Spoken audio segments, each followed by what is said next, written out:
बात तो सुन।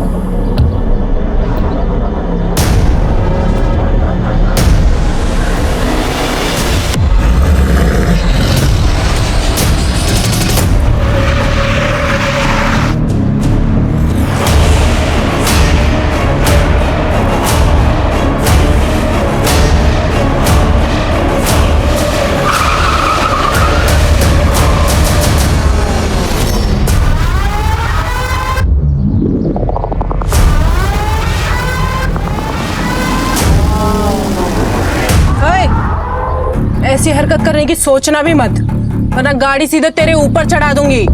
चल निकल यहाँ से, ये हमारे दोनों के बीच का मामला है।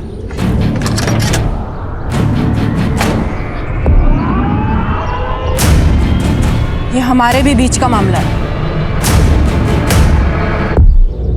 प्रिया मेरी बेस्ट फ्रेंड है। अगर आइंदा इसके आसपास भी नजर आया ना तो गाड़ी सीधा तेरे घर में घुसा दूंगी। नीति, नीति, चल निकल यहाँ से, निकल। देख लूंगा तू। जान। तू इसको झेलती क्यों है? गरीबों को तो झेलना ही पड़ता है ना। और वैसे भी किस्मत का क्या पता, कल को अगर मुझे इससे ही शादी करनी पड़ जाए। ऐसा सोचना भी मत, वरना गाड़ी तेरे ऊपर ही चढ़ा दूंगी मैं। देख, अगर पैसे की प्रॉब्लम है ना तो तू मुझे बता दे, मैं पापा से बात कर लूंगी, तेरी कहीं ना कहीं जॉब लगवा देंगे वो तो अच्छा हुआ मेरा ड्राइवर आज गुटली मार गया, तो मुझे खुद डिलीवरी करने निकलना पड़ा। लड़की होके तू कंपनी चलाती है, डिलीवरी भी खुद ही देने जाती है, इतना सब कुछ तू कर कैसे लेती है? अरे हिम्मत हो तो सब कुछ पॉसिबल है, तू भी कर सकती है। चल तुझे घर छोड़ देती हूँ।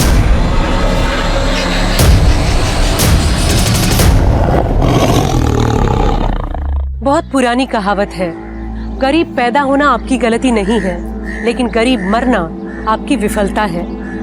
नमस्कार, मैं सोनाली कुलकर्णी आपका स्वागत करती हूँ क्राइम पेट्रोल के इस नए अध्याय में। आजादी के इतने सालों बाद आज भी गरीबी हमारे देश की सबसे बड़ी समस्याओं में से एक है। आज का हमारा एपिसोड भी ऐसे ही एक गरीबी और चाहत से जुड़े गुनाह की एक कहानी है। 21वीं सदी के 2 दशक बीत जाने के बाद आज भी लोग अपनी चाहत को हासिल करने के लिए शॉर्टकट्स ढूंढ रहे हैं। इच्छा रखना और उसे पाने के लिए कोशिश हमेशा करनी चाहिए, लेकिन फर्क तो सिर्फ इस बात का है कि आप किस माइंडसेट के साथ आगे बढ़ रहे हैं। अपने पापा को बुलाइए, मैं लड़कियों से बात नहीं करता, बताऊंगा उन्हें। आप ऐसे पुराने एम्प्लॉय को कंपनी से निकाल नहीं सकती। टेक ओवर के वक्त ये डील हुई थी। डील 3 साल पहले हुई थी हेमंत जी, अब कंपनी मैं संभालती हूँ। अगर कोई ड्राइवर महीने में आधे से ज्यादा दिन काम पर नहीं आएगा तो वो बाहर जाएगा, और अगर आगे से आपने ऐसे किसी इंसान का पक्ष लिया है ना तो आप भी बाहर जाएंगे। बहुत बड़ी गलती की है मेरे पापा ने जो आपको ये बिजनेस बेचा।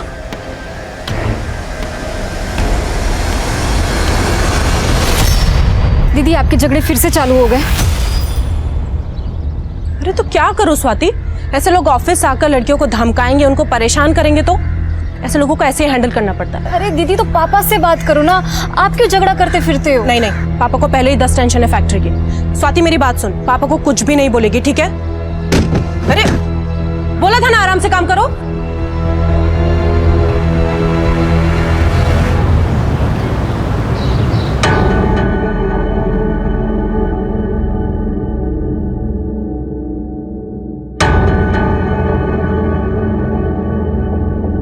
नीति, ट्रांसपोर्ट ऑफिस में क्या हुआ है? और ये पुराने मालिक का लड़का क्यों आया था? पापा वो ऑफिस आकर अपनी पावर दिखा रहा था तो झाड़ दिया मैंने। बस गार्ड से पिटवाया नहीं? हाँ? क्या पापा, आप भी ना। अरे मेरा बच्चा, जो तुझे ठीक लगे ना वो कर, किसी से डरने की कोई जरूरत नहीं है। प्रॉफिट डबल कर दिया तूने बिजनेस का। बल्कि मैं तो ये सोच रहा था कि अपनी आयरन फैक्ट्री बंद करके तेरे साथ ट्रांसपोर्ट ऑफिस में बैठ जाता हूँ, बस एक बार तेरी शादी करो। पापा ये शादी, अरे रुक ना बेटा, ये देख कुछ फोटोग्राफ्स आए। अरे देख तो सही, इनमें से तेरे बिजनेस के साथ किसी को कोई भी प्रॉब्लम नहीं है। ये लड़के वड़के देखना नहीं होता मुझसे, एंड आई नो आप मेरे लिए जो चुनोगे बेस्ट चुनोगे।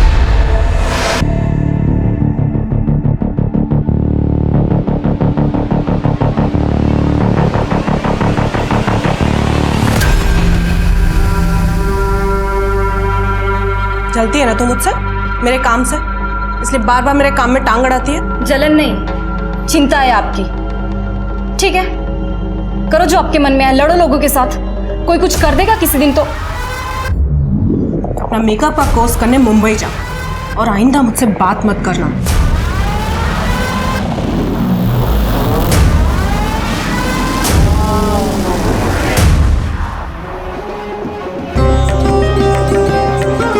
अरे स्वाति बेटा, नीति को जल्दी से ले आओ, शादी का मुहूर्त हो रहा है। जी पापा।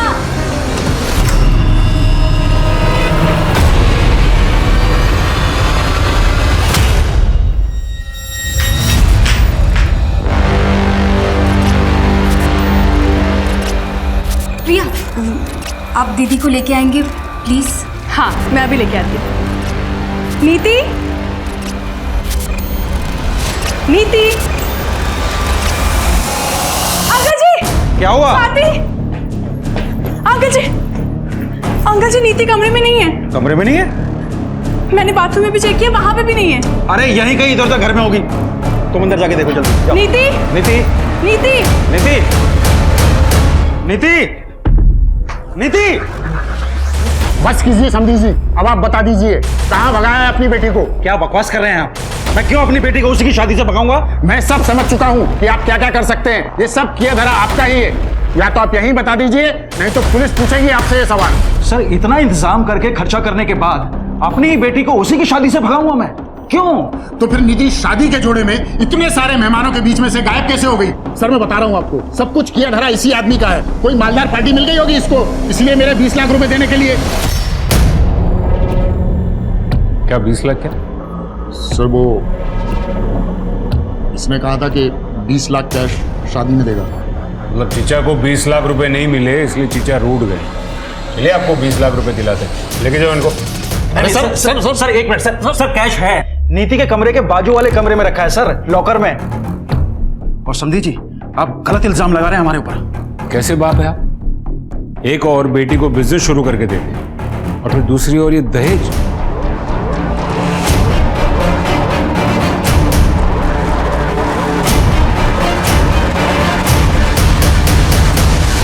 क्या लॉकर खुला है और पैसे गायब हैं? सर मैंने पैसे लॉकर में ही रखे थे सर, मुझे याद।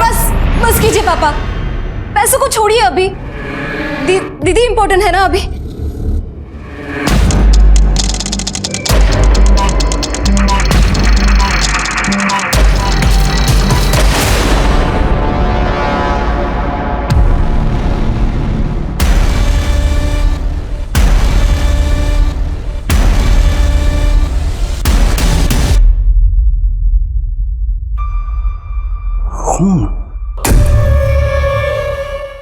देखिए नीति बिजनेस करती है और जाहिर है कि बिजनेस में राइवल्स तो होंगी, तो उसका किसी के साथ कोई झगड़ा या फिर किसी पर आपको कोई शक? हेमंत हो सकता है, या फिर वो प्रिया का आशिक अभय। अभय और हेमंत वाली बात तो पुरानी हो गई है। तू ब्यूटी पार्लर के कोर्स के लिए मुंबई चली गई थी, तुझे कुछ नहीं पता है। सर वो आए दिन नंदू टेरिस पर आ जाता था। नंदू? जी, नीति के लिए उसका रिश्ता आया था। बताया गया था कि वो डॉक्टर है, लेकिन बाद में पता चला कि वो किसी अस्पताल में छोटी सी जॉब करता है, सिर्फ 30,000 रुपए कमाता है। तो मैंने रिश्ता कैंसिल कर दिया। इसी बात को लेकर पूरी फैमिली झगड़ा करने आती थी, और खास करके वो नंदू। तो क्या करता? नीति के पापा उससे बात तक नहीं करने देते थे, इसीलिए एक दफा बात करने के लिए टेरेस के थ्रू गया था। लेकिन इसका ये मतलब नहीं होता ना कि मैं नीति को उठा कर लेके जाऊंगा। मेरे हॉस्पिटल में मेरे बारे में पूछताछ कर लीजिए। आज तक किसी के घर में डाका डालने की नौबत नहीं आई नंदेश शर्मा की। मैं नीति जितना नीच नहीं हूं सर कि बिजनेस के लिए इस हद तक गिर जाऊंगा। आप किसी से भी पूछ लीजिए, उस रात मैं अपने घर पे था, और ये जो उसकी हरकतें थी ना, ये तो होना ही था उसके साथ। हाँ मैं गया था वहां पे, नीति के बगल में ही मेरे चाचा जी रहते हैं, उनकी लड़की का बर्थडे है आज, इसलिए गया था। अरे साहब, कुछ करना होता ना तो 6 महीने पहले कर देता। 6 महीने इंतजार क्यों करूंगा? वैसे भी मेरी और प्रिया की शादी होने वाली है। पर प्रिया तो तुम्हें पसंद ही नहीं करती है ना? साहब, प्रिया तो मुझे हमेशा से पसंद करती थी, और वो नीति है जो उसको मेरे खिलाफ भड़काती रहती है। एक नंबर की चालाक लड़की है।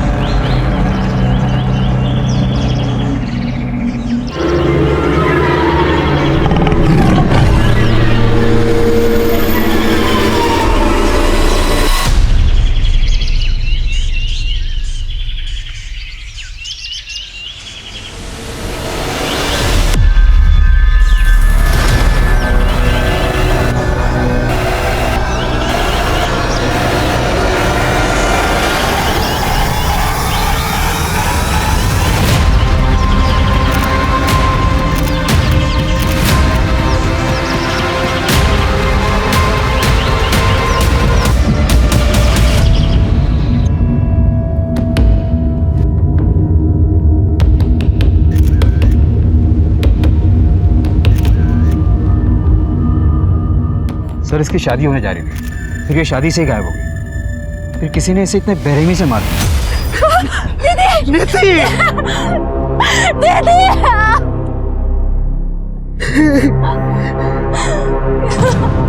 किसने किया? गहने कहाँ गए? सब 14-15 लाख से ऊपर के गहने थे।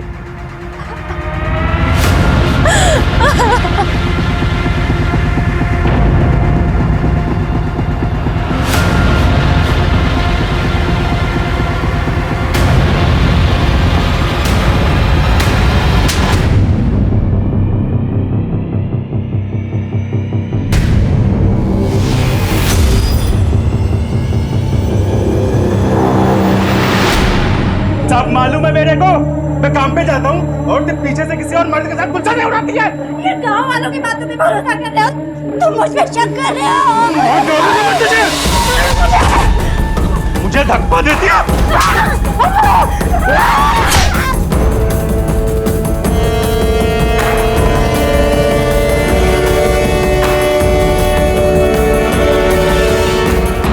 वो आशिक तेरी माँ को मार के भाग गया। सुन, जब हम बाहर थे वो खिड़की के रास्ते से घर में घुसा, कुल्हाड़ी से तेरी माँ को मारा और भाग गया। यही बोलेगा तू टेंशन मत ले, मैं सब ठीक कर दूंगा, ठीक है?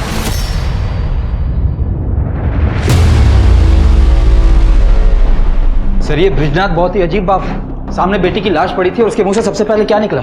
गहना। पांडे, अगर ये ब्रिजनाथ अपनी ही बेटी नीति को प्लान करके गायब करता है तो फिर ये नीति की लाश। एक काम करो, ये ब्रिजनाथ का फोन मंगवाओ। एक मिनट बताइए, बात क्या है? मुझे मिलने दीजिए साहब से। एक मिनट मैडम, बोलिए क्या बात है? मेरा एक कुत्ता था साहब, एक रात वो घर नहीं आया, करीब 6 महीने पहले की बात है। आपके कुत्ते का और नीति का क्या कनेक्शन? 3 दिन तक मैंने उसे पूरे शहर में ढूंढा, पर मिली उसकी लाश ठीक उसी जगह जहां आपको उस दुल्हन की लाश मिली थी, और ठीक उसी तरह चीर-फाड़ करी हुई जैसे उस दुल्हन की थी। मतलब आप ये कहना चाहती कि वो दुल्हन और आपके कुत्ते का कातिल एक ही इंसान है? एक ही है, पर इंसान नहीं, शेर।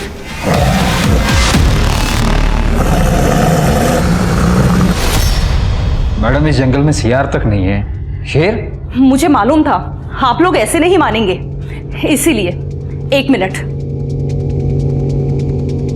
जीतू इधर आ। साहब ये जीतू है, वो रामदीन सिंह है ना, उसकी वर्कशॉप में काम करता था, जहां वो लकड़ी और रद्दी का काम होता है। अभी 3 महीने पहले इसने नौकरी छोड़ी है। जीतू पता ना साहब को, तूने उस दिन क्या देखा था? बता, डर मत बता। साहब उस रात ना बहुत बारिश हो रही थी, इसलिए मैं ना कारखाने में रुक गया था, और जब बारिश बंद हुई ना तो मैंने बड़े से जानवर की परछाई देखी। मतलब रात के अंधेरे में तूने परछाई देख ली? हाँ साहब, मतलब मेरा कि मैंने एक बड़े से जानवर को वहां से जाते हुए देखा। मैं इतना डर गया था ना, पूरी रात में कारखाने में रुका, और उसके बाद मैंने कुत्ते की चीख सुनी। बेटा बारिश तो बहुत हुई थी ना उस रात, है ना, तो जमीन तो गीली हो गई होगी, तो दूसरे दिन सवेरे तुझे शेर के पंजों के निशान नहीं दिखे? बोल। कुछ भी हो जाए आप लोग तो मानेंगे नहीं, क्योंकि शेर को पकड़ना तो आप लोगों के बस में है नहीं। जीतू चल, इन्हें बोलने का कोई फायदा नहीं, ये हमारी बात पे विश्वास नहीं करेंगे। सर ये रिपोर्ट आ गया। हाँ, ये क्या नया ट्रैक है पांडे? शेर? सर ये सरिता जी अकेली रहती हैं तो शायद मनगढ़ंत कहानियां बनाती होंगी। सर मेन प्रॉब्लम तो यहाँ है फॉरेंसिक रिपोर्ट पे। हमें टेरेस पे जो ब्लड मिला था वो लड़की का है ही नहीं। तो हमारे किसी सस्पेक्ट का होगा। नंदू और बाकी सस्पेक्ट से मैच करवा। जी सर। अलमारी में कोई फिंगरप्रिंट्स नहीं मिला। हाँ तो पांडे ऐसा हो सकता है कि जो आया था वो ग्लव्स पहन के आया हो। तो मुझे ये बताओ ना कि पोस्टमार्टम रिपोर्ट में क्या है? सर पोस्टमार्टम रिपोर्ट में तो एक अजीब बात सामने आई है। नीति की बॉडी पर जो घाव थे उसमें लकड़ी का चूरा मिला है। लकड़ी का चूरा? इसका मतलब है जो मर्डर वेपन है वो लकड़ी काटने के काम आता है। पांडे, ये सरिता जी जो अभी आकर गई वो किसी रामदीन के बारे में बात कर रही थी, जिसकी कुछ लकड़ी काटने की और रद्दी की वर्कशॉप। जी सर। चलो इस रामदीन से मिलकर आते हैं। कमाल करते हैं साहब, डेड बॉडी पे लकड़ी का भूसा मिल गया और आप सीधे हमारे वहां चले आए। ए बंद कर, बंद। सिर्फ इसलिए नहीं आए, हम इसलिए भी आए हैं क्योंकि वो बॉडी आपके इस वर्कशॉप से सिर्फ 200 मीटर की दूरी पर मिली है। तो हमारा क्या लेना देना है ब्रिजनाथ की बेटी से साहब? वो सरिता सही कह रही है, ये शेर नहीं किया है। वो दुल्हन को और कौन मारेगा साहब? आप लोग भी ना। आपके वर्कशॉप में इस्तेमाल होने वाले औजार कहाँ है वो? सब औजार का वो हिसाब हमारा सुपरवाइजर रखता है। हेमंत, हेमंत साहब, हेमंत। हाँ सर। तुम? आप जानते हैं इसे? हाँ। तुम यहाँ क्या कर रहे हो? सुपरवाइजर की नौकरी कर रहा हूँ, और क्या कर रहा हूँ? उस नीति ने बर्बाद जो कर दिया मुझे।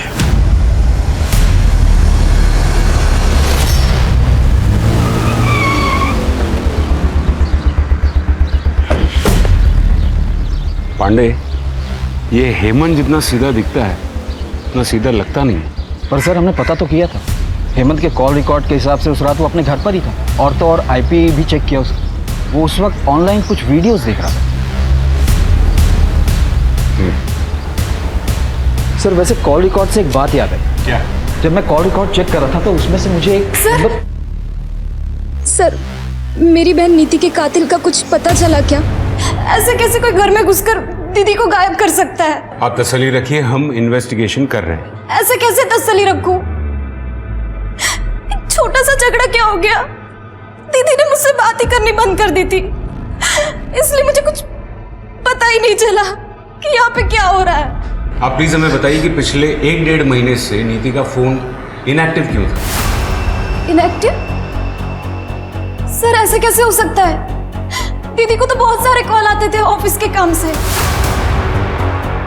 हमने उनके ऑफिस में भी पता किया, वो उस दौरान ऑफिस जाती ही नहीं थी। सर दीदी बीमारी तक में ऑफिस मिस नहीं करती थी। सर ये कॉल रिकॉर्ड आपको देखनी चाहिए। उस दिन अगर तुम अपना बर्थडे घर पर मना रहे थे तो तुम्हारे फोन की लोकेशन जंगल में क्यों दिखा रही थी? क्या सर सिर्फ उसी दिन का चेक किए? कुछ दिन पहले का चेक करते तो हर दिन का लोकेशन आपको वही मिलता। रनिंग करने जाता हूँ डेली। पिछले 2 सालों में 5 मैराथन भाग चुका हूँ मैं। अगले महीने मुंबई में मैराथन होने वाली है, उसी के लिए प्रिपरेशंस कर रहा हूँ। उस दिन हंगामे के बाद थोड़ा मूड ऑफ हो गया था, इसके लिए रनिंग करने निकल गया। देखो ये रनिंग, ये मैराथन, ये सब बकवास छोड़ो और सच सच बोलो। सर क्या प्रूफ है आपके पास कि मैं झूठ बोल रहा हूँ? अरे साहब से मिलना है यार। अरे रुको साहब, इस शहर में शेर घूम रहा है, हमें खबर मिली है। आप क्या कर रहे हैं साहब? क्या आप इंतजार कर रहे हैं कि हमें और हमारे बच्चे को खा जाए साहब? देखिए ये एक अफवाह है, जंगल में कोई शेर नहीं है। लेकिन सरिता जी अपने लोकल न्यूज चैनल पे बता रही है साहब कि शेर है। मैंने खुद सुनी थी शेर की दहाड़ उस दिन लकड़ी की वर्कशॉप के पास, पर पुलिस तो कभी ये मानेगी नहीं। सर अगर सच में ही शेर हुआ तो? कमाल कर रहे हो पांडे, मतलब 10 साल से शेर उस जंगल में है और अब अचानक उसे भूख लगी। पांडे मुझे टेंशन तो इन लोगों की हो रही है। आज तो जैसे तैसे भगा दिया, लेकिन डर फैल रहा है शहर में। पांडे अपने शहर में एक प्रोफेसर शेखर है, ये जंगल वगैरह में रिसर्च करते हैं। हाँ सर, उसे जंगल का चप्पा चप्पा पता है। उनको बुला के लेके आओ। शहर के लोगों को उनकी बात पर बहुत भरोसा है। अगर वो कहेंगे ना कि शेर नहीं है तो शायद लोग मान जाएंगे। जी सर।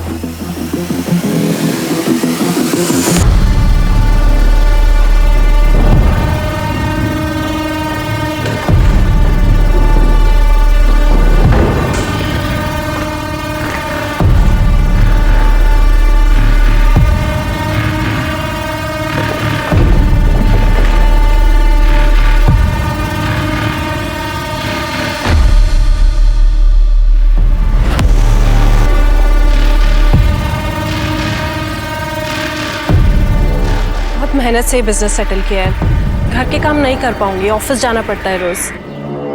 घर के काम के लिए तो काम वाली बाई आ जाएगी। बिजनेस आपका पैशन है, वो ज्यादा इंपॉर्टेंट है। ये सब बातें आप सिर्फ मुझे इम्प्रेस करने के लिए तो नहीं कह रहे? वो जानने के लिए तो आपको शादी करनी पड़ेगी।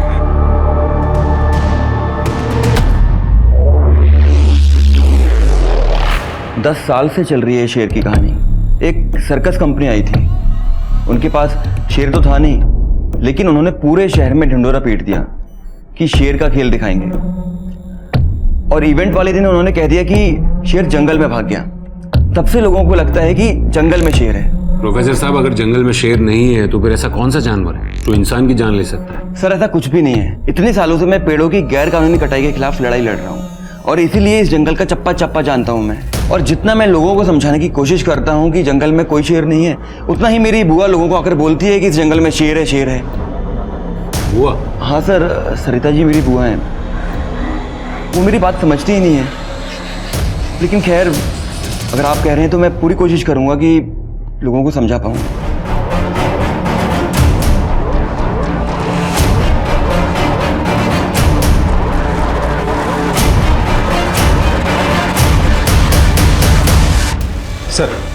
सर ये ब्रिजनाथ सीधा आदमी नहीं, ये तो लगा था, पर इतना घटिया आदमी होगा ये नहीं सोचा था।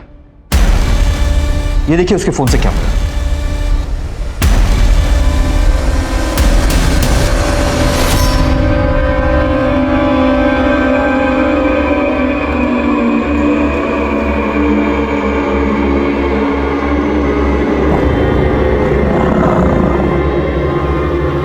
कौन है?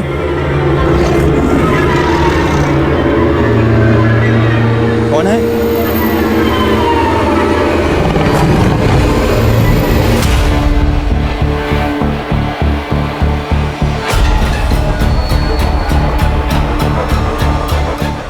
सर, मैं क्यों अपनी बेटी की ऐसी फोटोग्राफ्स लूंगा? ये फोटोज देखकर साफ साफ पता चल रहा है कि नीति ने खुद में फोटो नहीं खींची, किसी और ने खींची। और ये फोन किसका है? आपका।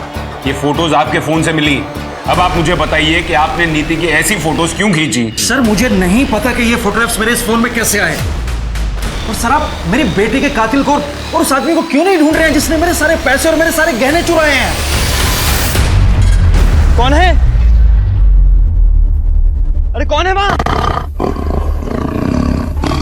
फिर से आ गए ना तुम लोग यहाँ पेड़ काटने के लिए?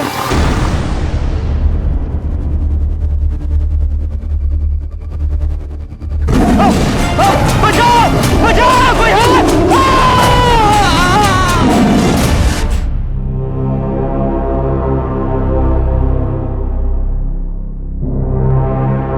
ऐसा क्या देख रही है? आपने सच में दीदी के साथ कुछ किया तो नहीं ना? शादी के कुछ हफ्ते पहले से दीदी का फोन क्यों बंद था? तेरी हिम्मत कैसे हुई मुझसे ऐसी घटिया बात करने की? और उसका फोन बंद नहीं था, तुझसे बात नहीं करनी थी।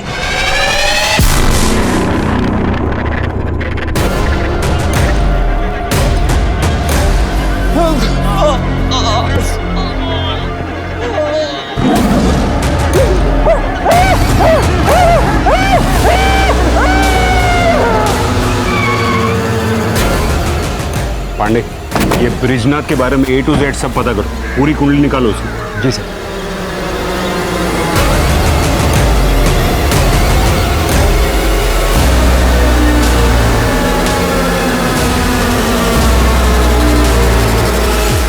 ये तो एकदम दुल्हन को जैसे मारा था ना, बिल्कुल वैसे ही मारा है। ये शेर का ही काम लग रहा है भाई। पक्का शेर का काम है ये। जंगल में पेड़ों की बेहिसाब कटाई और नेचर के साथ होती छेड़खानी के कारण आजकल जंगली जानवरों का इंसानों पर हमला करना आम बात है। कुछ ऐसा ही यहाँ भी हो रहा था। गांव के लोगों ने तो इस बात को मान लिया था कि इन सब हत्याओं के पीछे शेर है, लेकिन पुलिस अब भी इस बात को मानने के लिए राजी नहीं थी। क्या सच में ऐसा हो सकता है कि जिस खूनी को पुलिस ढूंढ रही थी वो एक इंसान नहीं बल्कि एक आदमखोर शेर है? आना।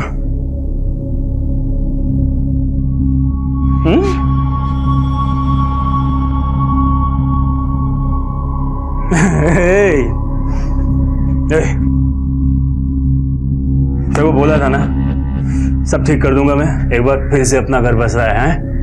ये तेरे माँ जैसी नहीं है, बहुत ख्याल रखेगी तेरा। है चल जा बाहर खेल। है चल, और दरवाजा बंद कर लेना। हाँ हाँ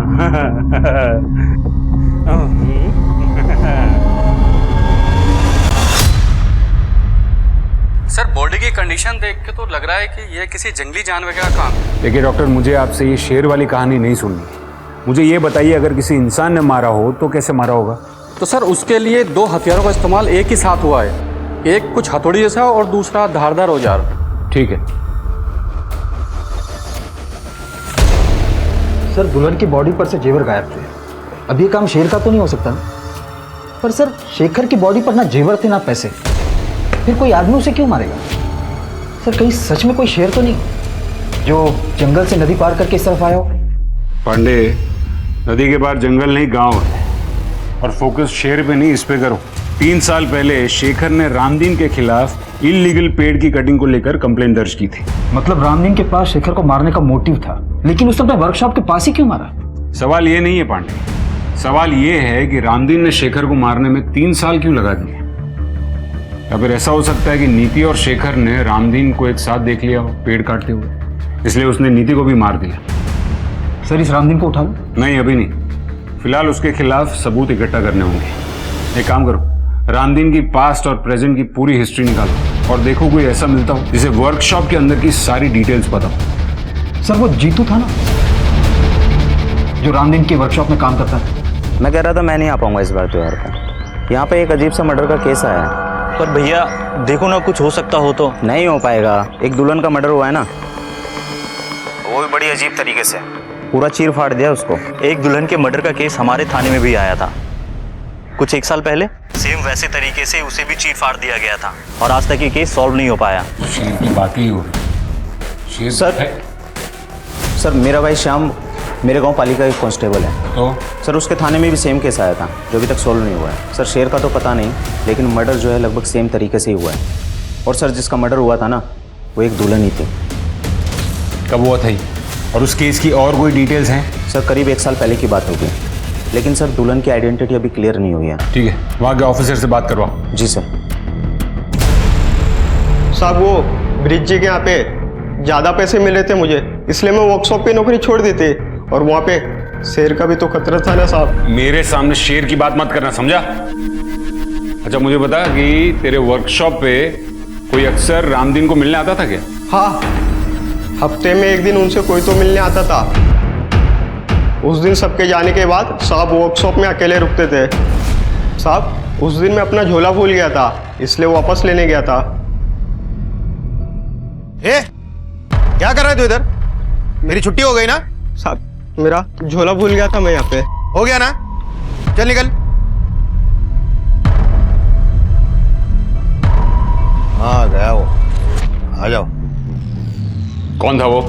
साहब मैं ज्यादा कुछ नहीं देख पाया था, रामदीन जी ने मुझे भगा दिया था वहां से। सर एक मिनट। सर ब्रिजनाथ के मोबाइल में जो फोटो मिले थे उन्हें इनलार्ज करवाया। सर ये फोटो में देखिए किसी का रिफ्लेक्शन दिख रहा है, नीति की फोटो खींचते हुए। ये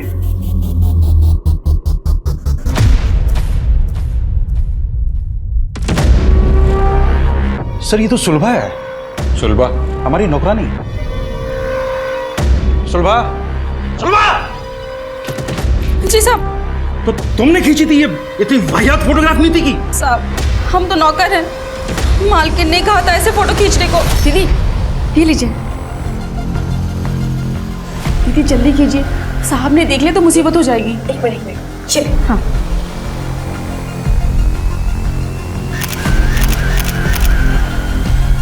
पर दीदी के पास खुद का अपना फोन था, तो पापा के फोन से क्यों खिंचवाएंगी? मालिक ने 1.5 महीने पहले फोन छीन लिया था। छीन लिया था? ये घर में क्या चल रहा था पापा? कुछ नहीं चल रहा था। मैं आपकी थोड़ी मदद कर देता हूँ। यहाँ आने से पहले हमने आपके सारे अकाउंट्स चेक किए। पिछले कुछ महीनों में क्रेडिट कार्ड से काफी शॉपिंग की है आपने। Fridge, TV, washing machine. अरे पर किसके लिए? घर में ऐसा कुछ नया तो आया नहीं है। आपके घर के लिए नहीं, इन सारी चीजों की डिलीवरी प्रिया के घर पे हुई थी। प्रिया नीति की दोस्त। अब आप कुछ बताएंगे या फिर बाकी की कहानी मैं प्रिया से पूछ लूं? क्या करती सर, घर में खाने तक को पैसे नहीं थे और फिर ब्रिज जी मुझे मिले। नीति ने मुझे बताया तुम्हारे बारे में। मैं मदद कर सकता हूँ तुम्हारी, लेकिन बदले में तुम्हें भी तो कुछ करना पड़ेगा।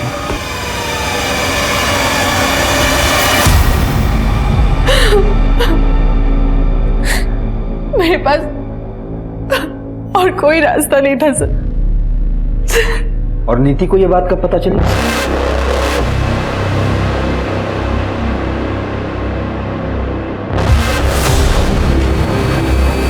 पापा,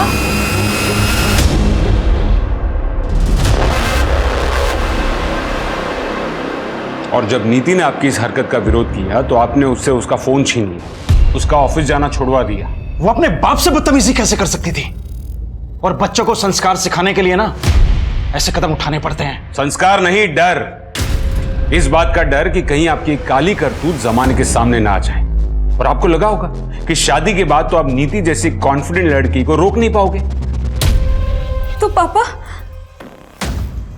आपने दीदी को इसलिए शादी वाले दिन भी आप सब प्रिपरेशन छोड़ के आधे घंटे के लिए कहीं चले गए थे, और आते ही आपने दीदी को बुलाने के लिए कहा था। फूल लाने के लिए गया था। पंडित जी ने अचानक से फूल लाने के लिए बोल दिया था। तो आपने अपनी प्रिया को कहा होगा कुछ करने के लिए। नहीं, ब्रिजी ने मुझे कुछ नहीं कहा था। नीति मुझसे नफरत करने लगी थी।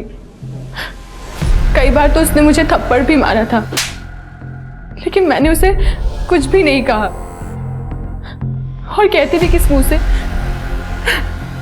मुझसे ये सब कुछ और झेला नहीं जा रहा था, इसलिए मैंने अभय से शादी करने के लिए हाँ कह दिया। सर, वो गांव से ऑफिसर का फोन।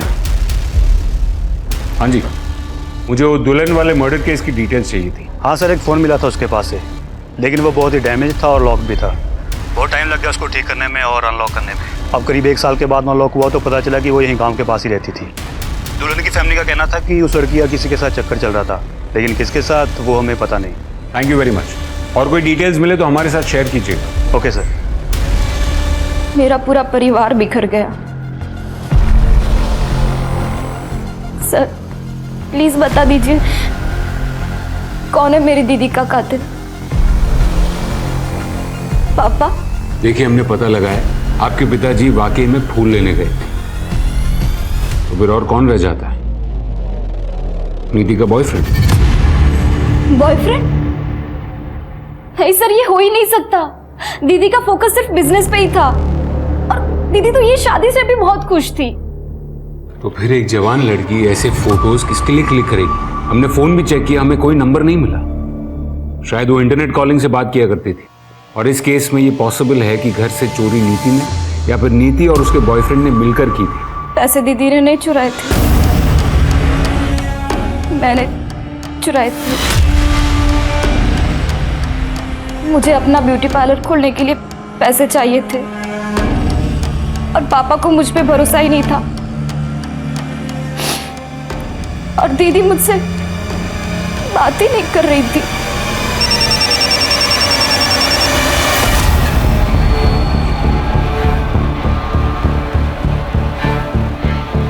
सर, माधुरी के बॉयफ्रेंड का पता चल गया है।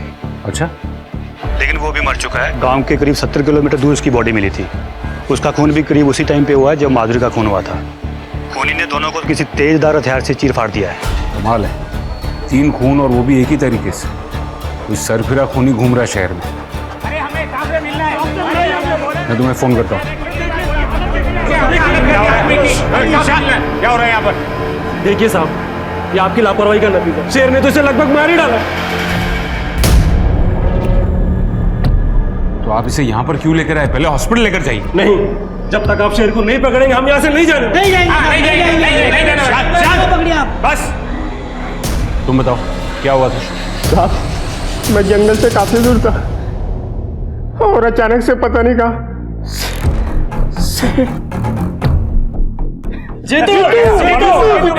देखिए, आप लोग विश्वास रखिए, हम आज के आज ही जंगल विभाग से बात करेंगे, लेकिन आप प्लीज इसे पहले हॉस्पिटल लेकर जाइए। पांडे जी साहब। 2-4 लोग गांव के मरेंगे नहीं ना जब तक।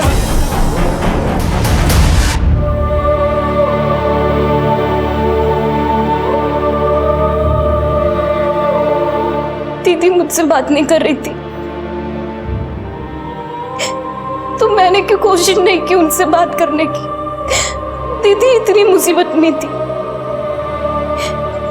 उनको मेरे साथ की जरूरत थी और मैं इतनी सेल्फिश हूँ कि सिर्फ अपने सपनों के पीछे दौड़ती रही। अगर मैं दीदी के साथ होती तो आज दीदी मेरे साथ थी। मेरे रहते हुए घर मर्द को देखती तू? छोड़ मुझे, तू क्या खरीद के लाया है मुझे? सबको बता दूंगी कि तूने अपनी पहली बीवी को कैसे मारा है। पूरी दुनिया को बताएगी? मारो माँ को मारो। 4 दिन हुए नहीं, इतना लगाव हो गया। मैं तेरा बाप दिन रात कोशिश करता हूँ सब कुछ ठीक हो जाए और तू उसकी मदद कर रहा है।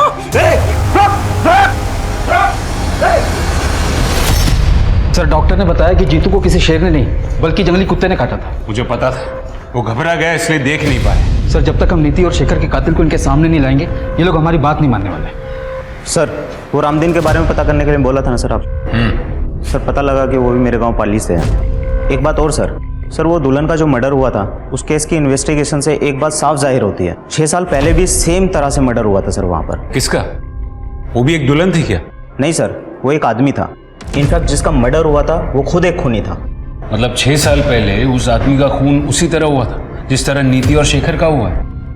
मतलब एक सिरफिरा कातिल 6 साल से घूम रहा है, न जाने उसने कितने कत्ल किए होंगे। सर रामदीन हो सकता है। अच्छा जो मरे हैं उनकी फैमिली में और कौन कौन है? एक बेटा है सर। उस बेटे को ढूंढो, शायद उस बेटे ने उस खूनी को देखा हो। Hello police station, gold coin jewellers यहाँ से बोल रहा हूँ। हाँ जी बोलिए। आपने जो चोरी की हुई ज्वेलरी की फोटोज हमें भेजी थी उसमें से कोई एक मेरे यहाँ पे बेचने के लिए आया हुआ है। कस्टमर को मैंने बातों में लगा रखा है, अंदर बैठी हुई है। आप लोग थोड़ा जल्दी आइए, वैसे भी बच्ची है। वो नेकलेस मेरा नहीं है, वो नंदू भैया का है। नंदू भैया ने एक डब्बे में छुपा के रखा था, मैंने निकाल लिया। मुझे लगा कि मेरा बर्थडे का गिफ्ट है। मैंने कुछ नहीं किया सर, मैंने कुछ नहीं किया। सर क्यों मार रहे हो? सर बहुत घुमा लिया पुलिस को। अब मुंह खोल और सच बता, कैसे भगाया नीति को, कैसे उठाया? बोल। बताता हूँ सर।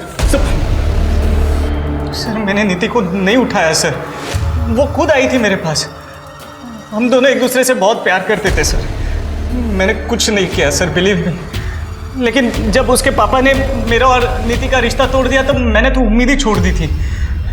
लेकिन एक दिन खुद नीति ने मुझे फ़ोन किया था, ये कुछ 3-4 महीने पहले, और उसी के बाद हम लोग छुप छुप कर मिलने लगे थे सर।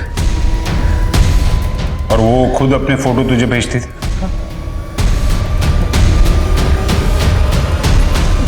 जी सर, बॉयफ्रेंड था मैं उसका।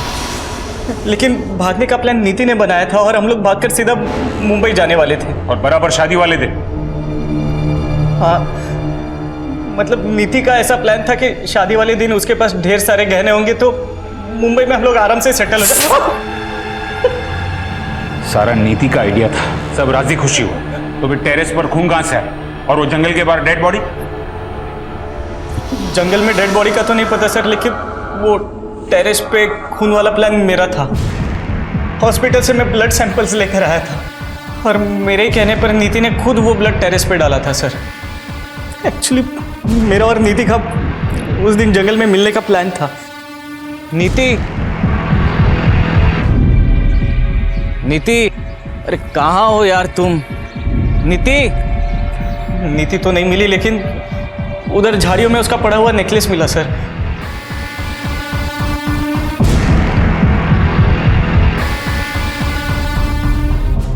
मेरा विश्वास कीजिए सर, उस दिन जंगल में क्या हुआ मुझे कुछ नहीं पता सर। उस दिन जंगल के आसपास तू अकेला ही था और कोई नहीं था। तुमने जरूर किसी को देखा होगा। नहीं सर, मैं अकेला नहीं था, मतलब और भी कोई था वहां पर। दूर से उसकी शक्ल देख तो नहीं पाया, लेकिन हाँ वो लंगड़ा कर चल रहा था। शायद उसके पैर में कोई तकलीफ थी और वो रामदीन की वर्कशॉप की ओर जा रहा था सर। सर रामदीन के वर्कशॉप में कौन कितने बजे आता जाता है ये सुपरवाइजर हेमंत को जरूर पता हो। अच्छा वो जिसके पाँव में दिक्कत है सर, वो तो टेम्पररी ड्राइवर था जिसे कुछ सामान लाने के लिए भेजा था। क्या नाम है उस ड्राइवर का? सर सुखबीर, जिसे उस नीति ने काम से निकाला था। मैंने कुछ नहीं किया साहब, वो तो मेरी किस्मत ही खराब, जो उस वक्त मैं फैक्ट्री गया था कुछ काम से।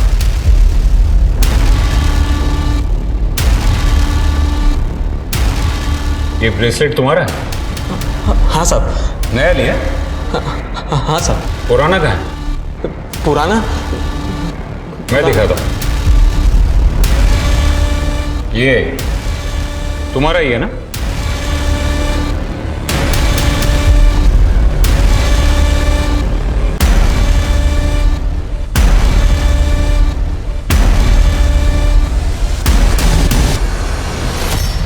हाँ साहब, मेरा ही है। वो पुराना ढीला हो गया था ना, तो गिर गया होगा शायद। अच्छा, और वो भी वहीं पर गिरा जहां पर नीति की लाश मिली थी? भगवान की कसम साहब, उस वक्त कोई बॉडी नहीं थी वहां पे। हम गरीब छोटे लोग हैं ना साहब, इसलिए सब हमें ही परेशान करते। वहां बड़े लोग क्या नहीं करते, कोई कुछ नहीं बोलता उनको। वो रामदीन सिंह। हाँ गया वो, आ जाओ। वो औरत, उसको देखा मैंने उसके साथ, वो शेर शेर करते फिरती है ना शहर में, वही औरत। सरिता? हाँ हाँ, वही सरिता। मतलब सरिता और रामदीन? मतलब पेड़ों की कटाई नहीं, आप दोनों के बीच जो रिश्ता है वो छुपाने की कोशिश कर रहे थे। नीति और शेखर ने आपको सरिता जी के साथ देख लिया था उससे, इसलिए आपने उन दोनों को। सर लेकिन एक बात समझ में नहीं है, दूसरे शहर जाकर उस दुल्हन को और उसके बॉयफ्रेंड को क्यों मारा आपने? अरे साहब ये क्या कह रहे हैं आप सर, हमने किसी को भी नहीं मारा है साहब। जब तक सब कुछ सच सच नहीं बता देते तब तक यहां से बाहर जाने नहीं दूंगा मैं।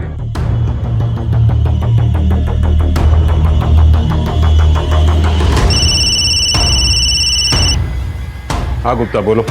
सर उस बच्चे का पता किया है हमने यहाँ से। सर उसके हिसाब से वो बच्चा करीबन 1 साल पहले इसी कंस्ट्रक्शन साइट पे काम कर रहा था, लेकिन अभी वो यहाँ काम नहीं कर रहा है। लेकिन सर एक बात और पता चली है, वो दुल्हन माधुरी जिसका मर्डर हुआ था वो यहीं आसपास किसी स्कूल में काम करती थी, और सर उस बच्चे का घर भी इसी स्कूल के आसपास ही है। तो क्या इस माधुरी का उस बच्चे के साथ कोई कनेक्शन, या फिर उसके बाप के साथ कोई कनेक्शन? सर इतना तो नहीं पता, पर यहाँ पे एक गार्ड है, उसने बताया कि वो उस बच्चे को जानता था जब वो बच्चा यहाँ काम किया करता था। गुप्ता मैं एक काम करता हूँ, यहाँ डिस्ट्रिक्ट से एक स्केच आर्टिस्ट भिजवा रहा हूँ, उसका स्केच निकलवाओ। Right sir.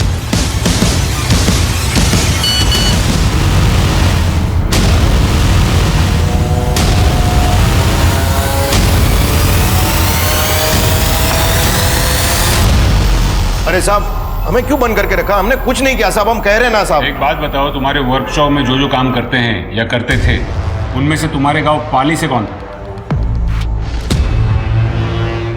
यही है वो? हाँ सर यही है वो।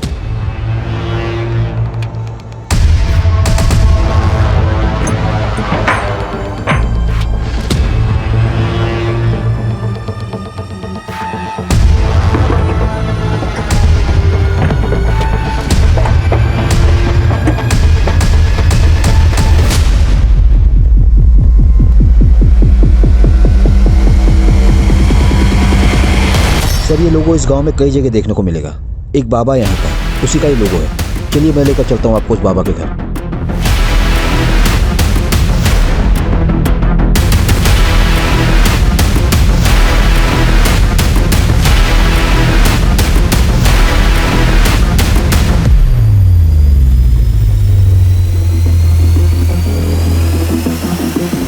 तुझे रामदीन ने इसीलिए काम पे रखा था ना, क्योंकि तू उसके गांव से है?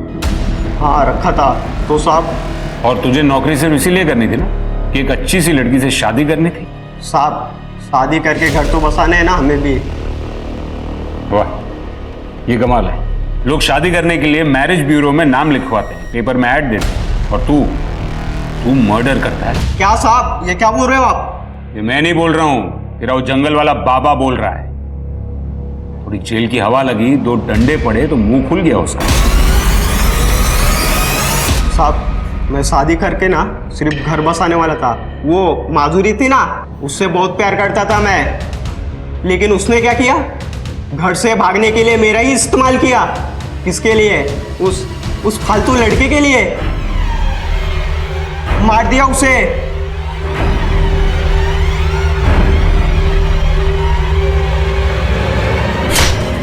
उसके बाद उसके यार को भी।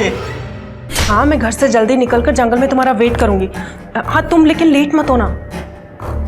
हाँ सारे गहने लेकर आ रही हूँ, पहने हैं मैंने, तुम जल्दी आना बस।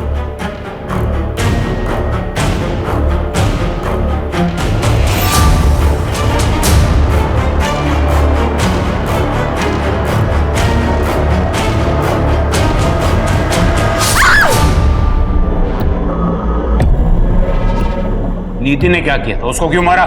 बाबा ने कहा बलि दो, सफलता मिलेगी। फिर बाबा ने मुझे बताया कुछ पाने के लिए बलिदान देना पड़ता है, बलि देनी पड़ती है। एक जानवर, एक लड़की को मारकर तुझे सफलता मिलती, और शेखर उसकी बलि क्यों दी?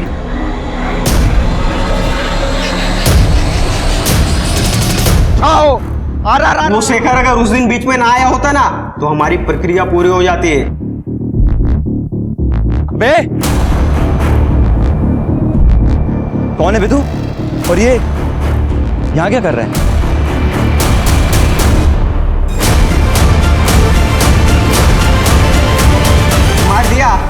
मार दिया उसको भी। और तेरे माँ बाप, उनको क्यों मारा? मेरी माँ को मेरे बाप ने मारा।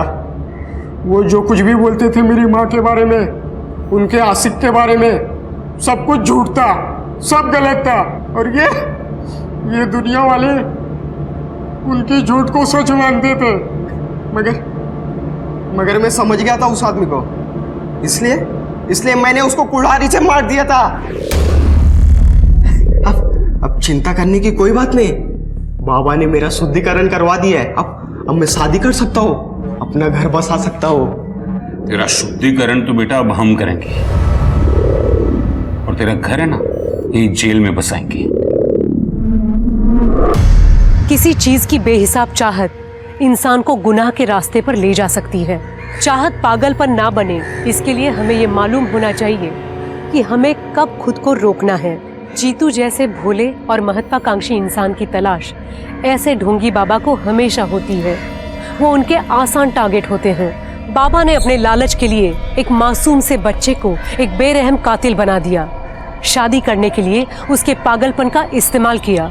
वैसे कहते हैं ना, बच्चे कच्चे घड़े की तरह होते हैं, जिन्हें माँ बाप अपनी परवरिश से सही ढांचे में डालते हैं। इसी तरह देखा जाए तो मासूम जीतू से कातिल जीतू तक के सफर की शुरुआत तो उसके बचपन में ही हो गई थी। अगर समय रहते जीतू के माँ बाप जान गए होते कि उनके आपसी झगड़े का उनके बच्चे पर क्या असर पड़ रहा है, तो आज जीतू सलाखों के पीछे नहीं होता।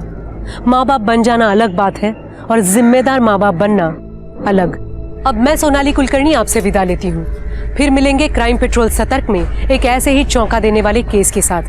तब तक अपना और अपनों का ख्याल रखिए। आप जानते हैं हम सब एक मुश्किल दौर से गुजर रहे हैं। कृपया मास्क पहने, समय समय पर हाथ धोते रहें और उचित दूरी बनाए रखें। देखते रहिए क्राइम पेट्रोल सतर्क। जय हिंद।